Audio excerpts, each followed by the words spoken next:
advertising with Harbour Radio. Seriously, why not? It's coming up to 11:15. The traffic situation in Great Yarmouth doesn't look as if it's getting any better, and it won't, will it, really, if there's been that serious accident at Captain Hall.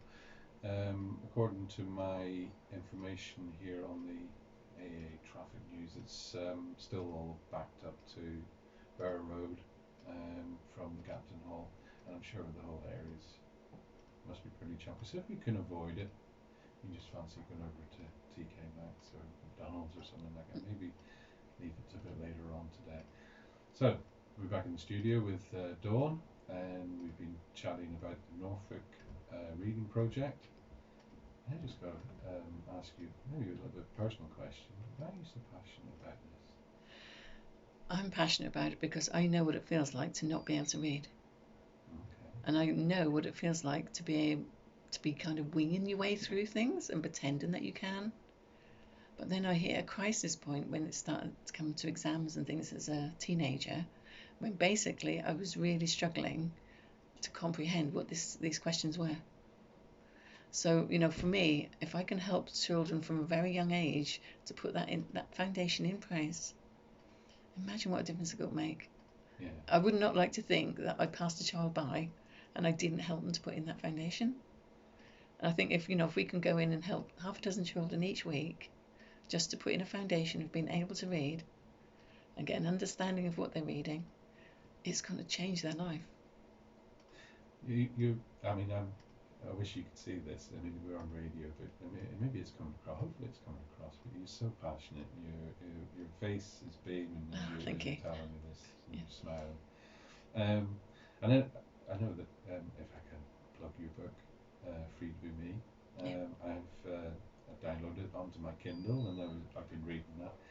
Okay. And Thank you. you've had a wonderful journey to where you are now. Really. Okay. Probably a little bit rocky at times, Yeah. I'm sure, but it's like a lot of people who have, let's say, issues with mental health. There's sometimes a turning point, and there can be an absolute revelation. Yeah, absolutely. I had my children a bit later in life. I was 28 when I had my daughter, and I really struggled as a mum. Okay. I felt as though my daughter crying all the time was my fault, and everyone else seemed to be coping. And it was when she was about 3, I was sitting in play school one day, and I just felt, I don't know, I think most mums can relate to this, or maybe parents as well. I just wanted a bit of space, a bit of time for me. And I saw playgroup would be a place where my daughter could have some time out, learn to be more sociable, and I could have time for me. But it didn't happen because she was so distressed about being there in this environment. And one day I was sitting quietly in the corner and thinking, I think actually if I remember rightly, I was crying at the same time because I just wanted this time out. I didn't understand why my daughter was so distressed. I felt like, oh my God, what is the answer? I was almost praying, like, please someone give me an answer. Because I wanted to understand why I couldn't seem to walk away from her. I felt totally responsible for her. That's like as a parent, I'm sure you've had it yourself, where you don't want to leave your child in distress, and yet you need that space for yourself. Yeah. And I kept thinking, there must be a way forward here. There must be a way out of this situation. I felt trapped in that situation. Yeah. Which sounds awful because I love my daughter to bits. Mm-hmm. She's my treasure. We waited a long while for her, and I was so glad to have her. But I had these mixed feelings in my head all the time between loving my daughter to bits, so glad to have her, and what the hell is wrong with me? Oh, sorry, can I say that on the radio? Yeah, I'm sure that's not fine. Okay, because I was having this inner conflict all the time where I kept thinking that what was wrong with me? And I think this was a compound of things that happened as a child where I felt like I wasn't good enough. I'd kind of brought that into being a mum. Yeah. I felt responsible for this child who seemed to be crying a lot. And as I was sitting there having this, what felt like a really dark tunnel for me, my daughter was crying because she didn't want me to go home, holding on for dear life to my hands, so I didn't move. I just sat down in a little library corner, and I sat there with the tears running down my face, and I felt a little tap on my shoulder. This lady tapped me on the shoulder and said, "Excuse me, I think this will help you and your daughter." Okay. But because I was so distressed, I didn't dare look up because I felt embarrassed about how I felt. And I saw a little hand reach out in front of me, and this lady was offering me a little bottle of remedy. She said, I think this rescue remedy will help you, Dawn. And I looked up at the bottle and took it from her hand, and I went to turn around to say thank you, and she'd gone, disappeared into the crowd of mums. And I'm like, okay. So I sat looking at this bottle and thinking, well, how can this bottle help? I remember her voice said something about take a few drops now and then give me a ring when you're ready. So I read the bottle and it said 2 drops 4 times a day. So I thought, well, maybe this was the answer to my prayer. I felt a bit strange at that moment. It's almost like somebody had heard my prayer. And I had no other choice. So I started taking this little remedy. And within a day or two, I did start to feel this knot that I always had in my stomach seemed to be calmer. Okay. I didn't have this quite urgency to keep running to the toilet all the time. Right. Okay. Well, it was a couple of weeks, I think, when I kept taking this remedy and I kept thinking, what is this bottle? I didn't understand it. And we didn't have all the googly thing then. Yeah. So I didn't go and check it out. But the more I took it, the calmer I felt. Okay. But what I found was an even bigger miracle. About 2 weeks later, my daughter actually slept through the night for the first time in 3.5 years. Oh, wow. Do you think that was a reflection on how you were feeling? Well, what I found out later, and this was, it's been a long journey for me, what the mum was feeling, often the children reflect outwardly. Okay, yeah. So as a mum, I was very good at keeping these feelings to myself. Yeah. But children pick up on that, and often they react to that by showing it in their emotions. Yeah, they get your vibrations. Yeah, absolutely. And the fact that my daughter was sleeping through the night was like a breath of fresh air for me. Yeah. I kept going checking on her to make sure she was still alive, as you do. Yeah, Okay. yeah. But what I noticed also, when I started going to the play school, she didn't have this awful clinging on to me feeling. I'd go to the door, give her a little hug, and she'd disappear into the crowd. And I thought, how can this be that she was feeling better, more confident, and yet she wasn't taking the remedy? This was like, there was something going on in my head going, wow, thank you, but what's happening here? So anyway, I put this stuff away in the cupboard because I felt like everything was getting better. But 2 years later, I took a real downward spiral because my daughter had to go into school this time. There was no sitting holding her close and, making her feel better every day. Yeah. And one day the teacher grabbed her off me and said, go home, she said, and sort yourself out. No wonder your daughter's a nervous wreck. Oh. Okay. And I'm like, oh my God. I just wanted the ground to swallow me up. Yeah, of course. Anyway, eventually I found my way back to the doctors. And this voice in my head, I heard myself screaming out at him in the surgery and saying, what the hell is wrong with me? Why does this keep happening? Why do I keep feeling like I've let my daughter down? And why am I feeling bad? And why do I feel guilty? And he said, I think you need a break, Dawn. I thought, yep. I was seeing sunny holidays. Yeah. My head was like, wow, yes, a holiday. And he wasn't even looking up at me. He started writing on this piece of paper. He said, go home, talk to your husband.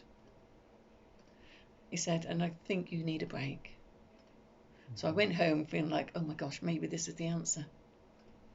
I had this not so nice conversation with him because he tried to give me more medication. Yeah. So I took the medication just because I didn't know there was a choice. Right. So I got home, I took some of this medication, and I started having this swimming feeling. And I opened up this paperwork, and it was the admission forms for the mental hospital. Oh. Wow. And all it needed was my husband's signature for him to sign me away. Wow. And something inside me said, no way on this earth is anyone taking my daughter from me. Absolutely, yeah. Because I wasn't making a great job of it, but no way on this earth was I giving her to anyone else. And I think that was my wake-up call. So that was the day when, from this very dark tunnel, I threw all the tablets I had in my life down the toilet, which is a bit dangerous. I wouldn't recommend that. Yeah. Yeah. And I remember that little bottle in the cupboard. And I rang up the number on the bottom of the bottle, and that was my day when things turned around for me. Really? And what was in this bottle? It was called Rescue Remedy, or 5 flower essences, and it's a combination of flower essences that help people with their emotional state. So with panic, with shocks and traumas, that feeling want to run away, feeling like you're not in control of your life, and the impatience, which was very much me. Yeah. Okay. So it helps to bring you back into a calmer place. It helps with the vibrations in your body and your mind. And this is, I believe, I mean, I've seen you with these. You bring them to the speakers club sometimes. Yes. You talk about. Yeah. Well, you did it when you did your speech the last time. Yeah. And you had those remedies with you, the flower remedies. Yes. So you swear by them. Oh, I absolutely. They've been my life ever since. It's hardly a day go by when I'm not recommending a remedy to somebody. Okay. Well, I would say offering, because not everyone's ready to take that chance. No. And I respect that, because it took me 2 years from the time Carol gave me the bottle to when I actually accepted her help. 2 years. 2 years of going in to what I thought was a nicer space, but then it started to take a downward spiral. Yeah. Yeah. So I do respect that with people. That's not always the right time when we first approach them. Okay. Dawn, thank you very much for being so candid. I can see again in your face that that was. I'm not saying it wasn't easy for you to say that, but I do appreciate you saying that, what you told us, because it certainly puts another light on why you're doing what you're doing. And I can relate to that as well, because we become very altruistic if we ever get have an experience like you've had. We certainly want to share the things that cure us in the end. Yeah. Well, for me, it was a turning point, because I thought, if I've been through this, maybe there's someone else out there. And I started talking to other mums and other parents about what I'd experienced. And that was like a light bulb moment, because other parents are saying the same thing. They struggled, they questioned and doubted themselves. And I thought I was the only one. Yeah. So that was a light bulb moment for me. I think that came out very much with World Mental Health Day yesterday. Yes. I don't know if you've seen on the news this morning William and his wife Kate did some kind of news round show, and they did talk about mental health. Okay. And they came across, and I remember Kate actually saying, it's very important for us to speak up, Yeah. to talk about it. And I think that's becoming so much more prominent these days, isn't it? Yes. That people aren't scared, and just the fact that we know that there are other people who are suffering exactly the same as us, and that there is possibly a remedy out there, whatever it might be. Yeah, absolutely. I think, there used to be a bit of a stigma around mental health. Of course. And I don't know if I should say this on the radio, but the doctors are very good at giving you a pill to dampen their feelings. Yeah. For me, I knew there was an underlying cause of it. I want to know what the cause of it was. So every day when I'm working with people, I help them to understand what they're feeling. So we can say, I'm tired, or I'm stressed, or I'm had enough. Yeah. But let's look at the underlying cause. And because with the remedies, the Bach flower remedies, there are 38 different states of mind. So there's 38 different bottles which will help your confidence, your self-esteem, your renewed feelings of hope. And we look at, what does that person need? And these are homeopathic, of course. There's nothing, and I understand. There's always that debate about medication or meditation. Yes. I went for the latter, of course, but there are some people who probably need both. Yes. And there's some celebrities out there who are now talking about this. Ruby Wax, I've read her books. I don't know if you've read her books. Yes, I have. And I actually went to see her when she came up to Norwich, and she gave a talk about, which was very entertaining. But we have to consider these people, Robin Williams, people like that who suffer in silence, and we're all surprised. Absolutely. That I don't think it would happen to him. No. Okay, thank you, Dawn. I think we're going to listen to some music now. It's coming up to 11:30. This has really flown past. It's been great talking to you.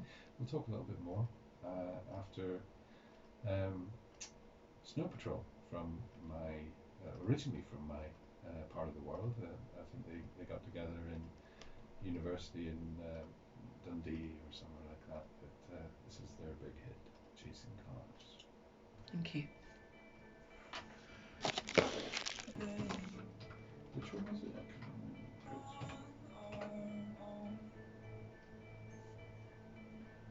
remember. The Greatest Love of All. Is that the one you want? We'll probably have another 10 minutes. There's some more adverts. And then we'll have to say goodbye. So I need to swap over because Jason will be coming in, sort of let him set up and stuff like that.